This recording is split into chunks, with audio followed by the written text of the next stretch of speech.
مراد کارایلان اندام کمیته ریوبریا پککی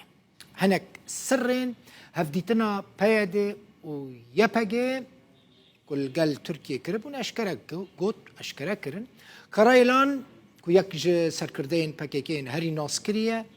دبیجه هف سروک پیاده صالح مسلم چند جاران سردانا ترکیه کربو لگل برپرسین ترکیه صالح مسلم جویابو ترکان جه صالح مسلم خواستبون که دستین سر قامشلو دستین سر دری سینوری نابر قامشلو و نصیبینه ده ترکیه گوتبو اگر هون ویا که پیک بینن امیجی آلیکاریه و بکن کرایلان جه تلویزیونه که نزیکی پارتیا خور آخفی گوت ترکیه جه پیاده و یه پگه خواست که شر حکومت سوری بکن لید بیجه وان قبول نکرن هناك اخافتنين قرايلان بفي رنگينه دبيجا صالح مسلم چند جاران سردانا تركيا كربو لقال برپرسين بلندين تركيا هفديتن بيك آني برپرسين تركيا جي خواستبون دريه سينوري قامشلو وقامشلو بخوا بخبن كنترولا خوا پشلا جيوه تركيا آليكاريا پياده بكه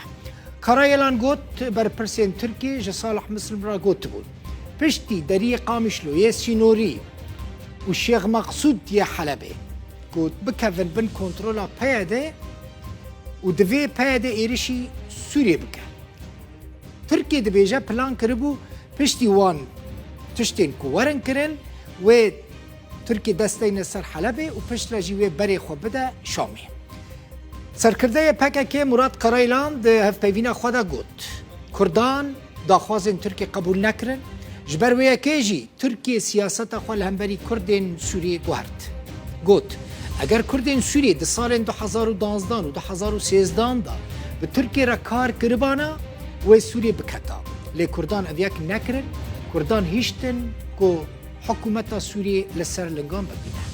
مراد کارایلان اندام کمیته ریوبریا پککه هر واحد هف پیوینه خدا گود دوی بشار الاسد سروک سوری شاشیان نکه و لدیروکه وگره و ببینه به چاوا باوی حافظ الاسد لحمو انیان لبرخدا اویک جی به پشتگیری کردان بو چه به فرمی به چه جی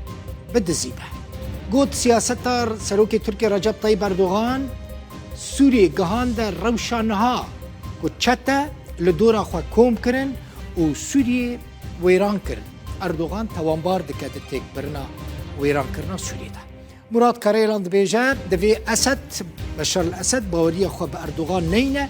جبر کو جبو سرکفتنا ده البجارتنا دا به سرکوه جبو کو اردوغان به سرکوه دخوازه اسد بینا لیستکه لی مراد کارایلان جبشار الاسد خواست کو داخوازن اردوغان پیک نینه جبر کو اردوغان دخوازه وی بکار بینه